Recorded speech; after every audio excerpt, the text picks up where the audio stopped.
MagMongoSlade.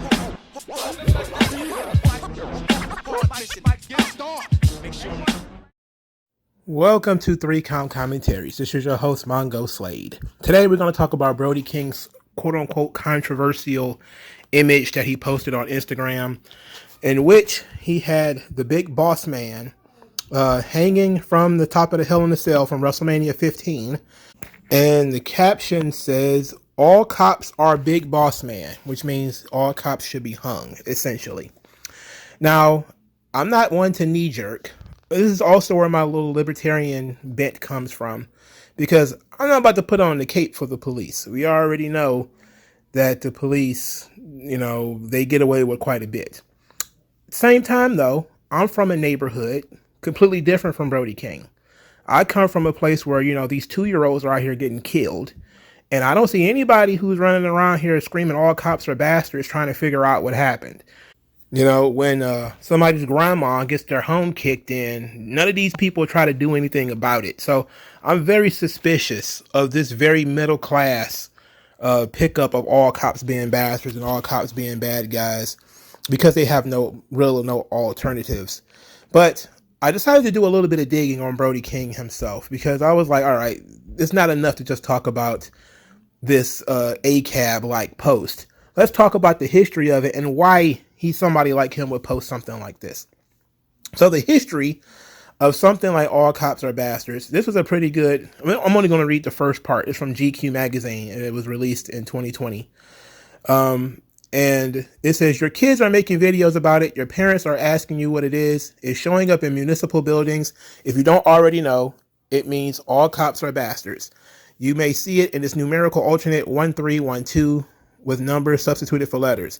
It's a term with a rich controversial history, and one that can tell us about protests, police, and the power dynamic between a state and its citizens." It says the exact origins of the term are unknown, but the consensus is that it emerged in England in the first half of the 20th century. Apocryphally, all coppers are bastards was first abbreviated to ACAB by workers on strike in the 1940s. James Poulter at Vice unearthed some video footage from 1958 of some lads belting the phrase on the street. But ACAB really took on its modern meaning in 1970 when the Daily Mirror ran the phrase as a headline. The accompanying story explained that the police had picked up a teen who had embroiled the phrase on his jacket after copying it from Hell's Angel he saw on the street. The kid claimed he thought ACAB stood for All Canadians Are Bums and got off with a $5 fine. But the headline made the acronym a byword for the younger generation. But sick of getting pushed around by cops, this was a turning point for the alarmism the phrase still implies today. But the panic had the unintentional effect of launching ACAB into the vocabulary of the burgeoning punk movement. Now, this is where we move into Brody King, because Brody King is a punk singer. He's in a punk band. A lot of people didn't know this. And his punk band is the very edgy God's Hate. That's the name of the band. The name of the band is God's Hate. And because he is true to this lifestyle, that's why he names the band something like God's Hate. That's why he will post something like all cops are big boss man who should be hung, and pretty much, in the full ACAB camp. So this is from Fightful. It is a transcription of an interview he did. I believe it was AEW Unscripted, I believe it was. This is from 2023.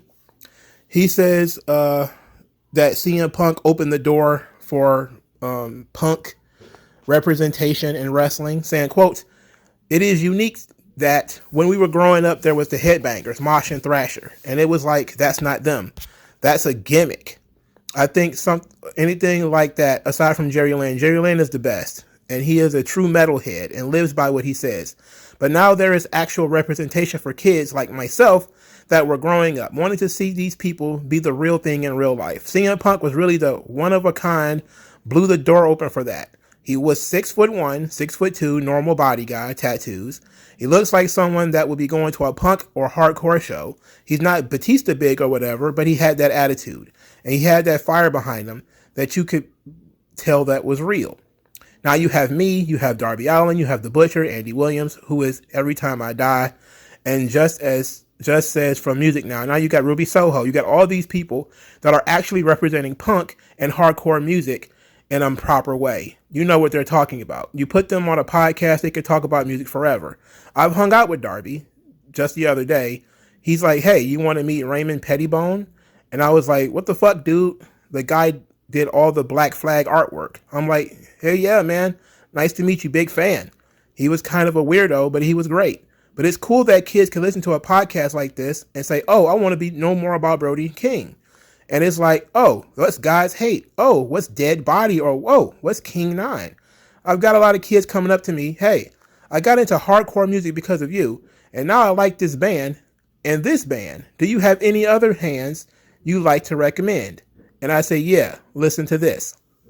So for him, this is about a musical genre, culture, or whatever, which tells you all you really need to know about how phony his all cops are bastards mentality is.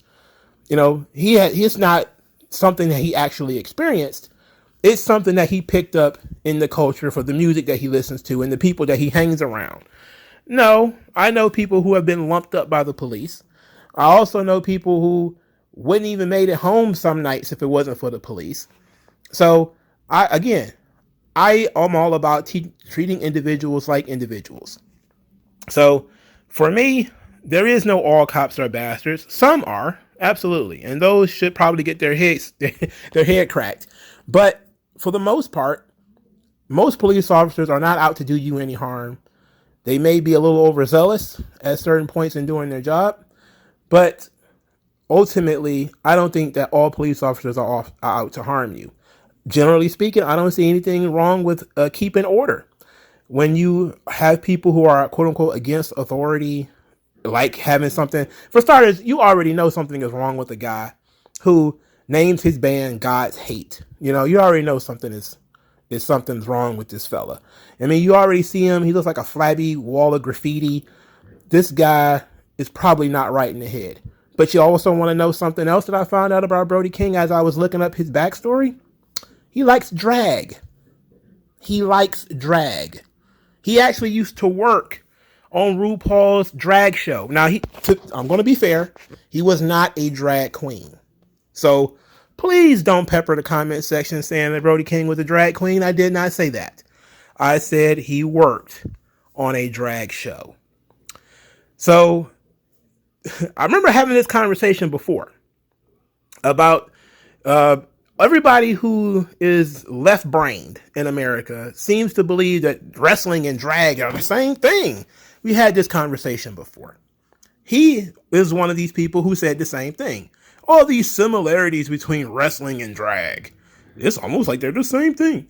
So he used to work on RuPaul's Drag Race. He says, I did probably 5 years on RuPaul's Drag Race. I think season 7 through 11 or 12 or something like that. That was one of my favorites to work on. At first, it wasn't because it was low budget, so the rate was lower. So I wasn't getting paid as much.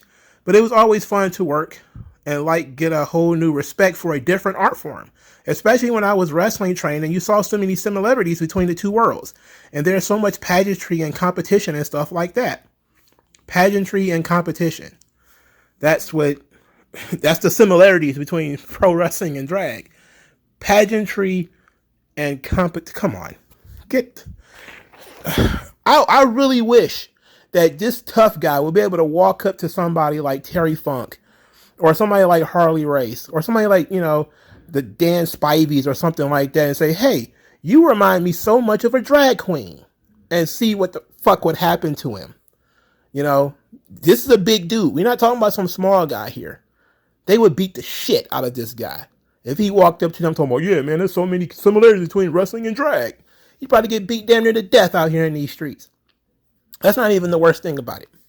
The worst thing about it is he said, for starters, you may be asking the question, if he wasn't a drag queen, what was he doing? I think he was working in lighting and stuff like that. Like he's hooking up like the lighting rigs and things like that. So it wasn't too over the top. He also worked on some movies and stuff like this. So drag shows was just like a TV show that he worked on. It just happened to be a drag show. Same time though, he says, I watch it all the time. You know, me and my wife will go to drag bars and have dinner or whatever and watch a show. It's cool. So if you were upset about Brody King saying that all cops are bastards and all cops are like the big boss man should be hung from a tree or whatever, just understand. This guy's a weirdo who is just listening to dirty, grumbly music. And this guy goes to drag bars, apparently with his wife, quote unquote. And we don't know what that means to people who are left-brained. You know, his wife might be packing bigger than he is at this point. But I'm not tripping about Brody King in this post. I don't care about police officers that much.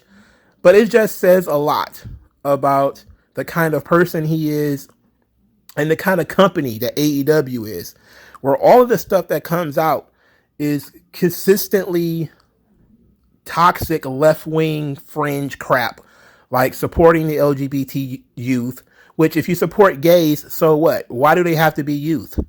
Why do they have to be children? That's my question. Why are we trying to queer the adolescents? Why are we focused on that? Why is Kenny Omega and CM Punk two guys who can't stand each other? Why is it that they all of a sudden agree on two 40-year-old men with no children, by the way? Why are they so focused on trans in the youth? Why is it that, you know, these AEW wrestlers are showing support for all of this gay stuff and all of these crazy left-wing causes? Look, it's just the political opinions of the wrestler, not necessarily of the promotion. And I wouldn't want people punishing Brody King for his ridiculous antics, or CM Punk's, or Kenny Omega's. I think that whatever you feel about them personally and their politics, that's one thing. Their wrestling careers and their ability to earn money is completely different. If you decide that you can't support a wrestler because you don't support that wrestler's politics, I understand. You know, people do it all the time now. You know, like this Blue Cane fellow that's running around saying that he's better than Red Cane. It's mental illness. We've seen it with WWE wrestlers all the time. You know, Lacey Evans is one of many. Undertaker, Kane. There's been quite a few WWE guys, usually, especially if they're older, that the young fans have decided they're going to attack them or go after them for their politics or whatever.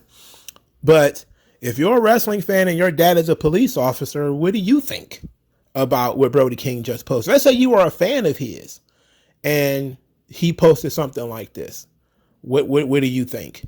You know, these are sort of questions that one should take into account. But I don't know any Brody King fans. You know, he's okay. I'm not saying he's terrible, but his political opinions are garbage because they're based off of a subculture that he supposedly lives in. That, of course, we already know is solidly middle class white people stuff. You know, I really wish he would actually have some real experience with the police in terms of either being abused by them or having the police save his goddamn life. Because I know people who've been in both camps, and to make that silly statement that he made means that he really hasn't had too many run-ins with the police at all in general. All right. Thank you for your time. I'll talk to you guys later.